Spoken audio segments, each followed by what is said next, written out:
Hi, welcome to today's lectures about important topics in project management terms. We have 36 project management terms in this lectures, and we're going to have a weekly lecture in English about important topics in project management. Please stay with us until the end of the video. We're going to have a lot of information, and we're going to share many experiences in this presentation. So project management, the first one, application of processes, knowledge, skill, and experience to achieve the project goals. Okay, like I would like to finish the project within time and budget, and I need also to have satisfaction for my client. That means that I'm applying the project management skills. Easy. WBS, work breakdown structure. Each project has its own WBS, work breakdown structures. How you divide your project into manageable component that like work package, so that it's going to be easy for you to manage this work package. If you have a building and you would like to divide the building into foundations, column, and slab, I will call foundation as a work package, and I will call column as another work package, and the slab and decking or superstructure in bridges as a work package. Okay. Activity is the smallest part of the work package. By the way, if you have a WBS foundations and you would like to divide it into, by the way, survey, and doing, by the way, another formwork, rebars, and concrete, every one of these is an activity, so it is the smallest part of the WBS. I hope this is easy. You understand all the three terminology. If you understand them, let's go to the next slide. Stay with us and you will enjoy. OBS in Primavera, you have OBS, and it is mainly the organizational chart of the company, the staffing plan from the general managers till the last one in the hierarchy of the staffing plan. Okay, you can do it in Primavera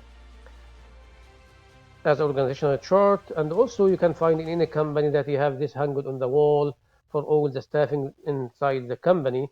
Okay, a statement of work, SOW, describes the method and production of the project. Each project has its own SOW, statement of work. So understand the scope of the work, understand the detail of the project. A status report. In project management or PMP, every one of this terminology is coming in the exam and also is very important.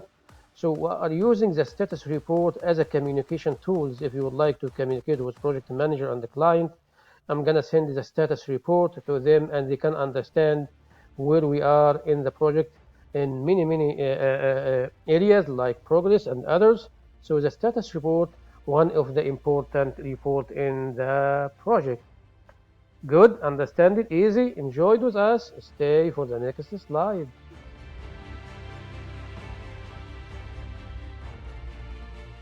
Baseline. What is baseline? You know, in Primavera, you can assign many baseline to the project, and mainly I'm using the baseline to measure the performance of the project to know if I am ahead or behind the schedule. We have one lectures about the baseline. I will put the link under the video so that you can go and check how we do the baseline, maintain the baseline, and assign the baseline. Good. Gantt chart. Gantt chart is a bar chart. When you go to Primavera or Microsoft or any management software, you're gonna make your tabulated format, adding activities ID, descriptions, and on the right side you're gonna have the bar chart that shows the scheduled informations graphically. Okay, easy. Change management plan. Every project has a change management plan that we use to manage the changes in the project. You know, at the start of a project, the scope is not clear, and you're going to have a change orders. When you go to site, do excavation, you're going to find different site conditions, and you're going to raise RFI, and you're going to have a change orders. Okay, agreed, understood. Next slide, please.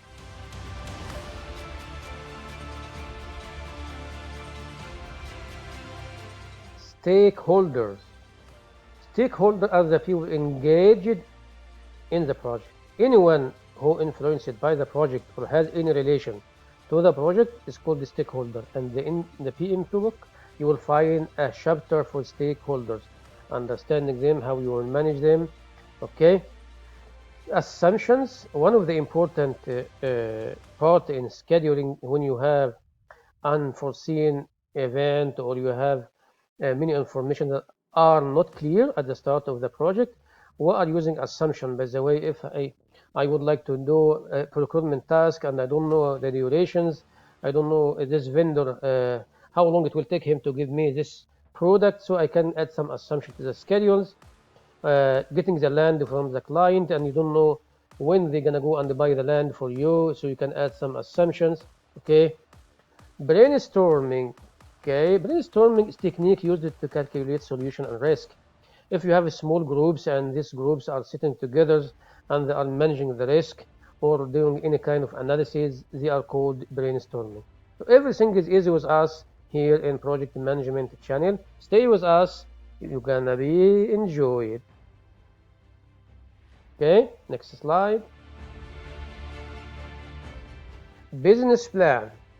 Business plan describes project goals. It includes strategies to achieve project goals.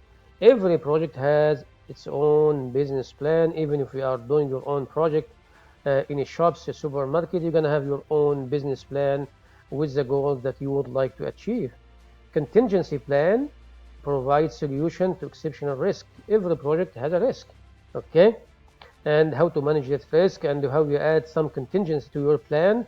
If you have a budget for $1,000 and you're going to add contingency around 10-20% based on the condition of the project. Cost estimation, big chapter in PMP, many ways to do cost estimations. Okay, so it is the method how to calculate entire project cost, and we're going to add a video how you come up from bottom to top to calculate the cost of the project starting from activity to WBS, and you roll that to the project level. Understand that. If you understand them, come with me to the next slide. Enjoy with us. Don't be bored. You're going to have good information for you. Critical path method. One of the important topics in scheduling and planning is the CPM technique, and many people are saying that it's used to define critical activity. No, it is used to define critical and non-critical tasks on the project. Okay, good. And also we have one lectures about that. I'm going to add the link under the video.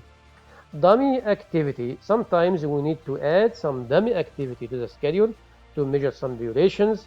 Okay, so I'm using this as a placeholder in the schedule. It will help me to get some duration. By the way, from the start of procurement process till the end, I need to have a dummy activity. Earned value. One of the important topics that and this is one of the reasons I have done my channel, that people are doing courses for $10,000, $8,000. So I decided to make it for free and also to the point, how you do the job by your hand, easy. Earned value help project manager to measure project performance, and you have many KPIs like SPI, CPI, and schedule variance and cost variance, and you have one lectures for that. I will add the link, and it is used also for doing forecasting. It's not a big deal. All this easy. If you understand them, you're going to be an expert scheduler, planner, or project manager. Nothing is difficult at all with us. Okay, let's go to the next slide and enjoy with us today. SWOT analysis, SWOT, okay, stand for strengths, weaknesses, opportunities, and threat. In many projects, even for yourself, I would like to measure my strengths and my weaknesses. It is good analysis and one of the important topic also in project management and PMBOK. 3-point estimations, one of the estimation methods. There's many estimation methods like rough order magnitude and 3-point of estimations that we used to calculate the best case, worst case, and most likely. It helps enterprise to generate accuracy. Okay, calculate estimation and average. RACI chart, one of the charts that are in PMP, okay, is a diagram that identifies the key roles and responsibilities, okay, against a major task within the project. You can have matrices, and you're gonna mention the names, and you're gonna add the task. Okay, one of the important questions that we got in PMP. Understand that? I hope I'm not fast, and then we will go and next slide. Waterfall model. Yes, I like waterfall models. It is a traditional project management procedure in which sequential development processes is followed, and you can go to any project. You're gonna have, by the way, feasibility study. You're gonna start with design, procurement, construction. This is the traditional method that we have.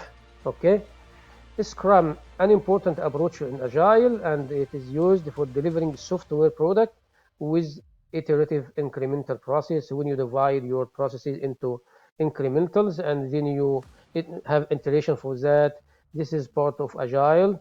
Okay, Agile is an iterative approach to project management and software development that help team deliver value. An Agile team deliver work in small, okay, increment. The problem here, or the solution here, that Agile, there's some kind of integration between the phases of the project, between the design and the construction, and you're gonna go and circulate this again and again to create a small product, and you engage with the customer in an early stage. So this is the new model of project management. I'm gonna have a lot of lecture about Agile, how you implement that, what needs to be done. Okay. Business case. It includes an executive summary, financial informations, analysis, and risk. So for each project, I'm gonna have business case, and I will add all my financial informations, summary, and mini analysis, okay, about my industry. And if you would like to build any project or any supermarket, you're gonna have your business case, and you're gonna add your financials informations and how you're gonna manage that and what is your expectations. Case study, a process or record or research in which detailed consideration is given. You will find many people in different places asking, I need a case study for claims, case study for something like that. So it's like a lesson learned, and you're gonna get the information from this, and it is good tools if you have it. Risk management refers to practice of identifying risk, and risk is a big chapter in PMP, starting from risk identification until risk closures, and doing your analysis like quantitative and qualitative analysis. And we're gonna have many lectures about that, and also how we use softwares in market to do the risk analysis. So stay with us in our channels and follow our videos. You will have a lot of fun with us. Okay, I hope you like this lecture, enjoyed it, and you find it useful. And please share it and subscribe, and stay with us for the next video. I hope you have a good time.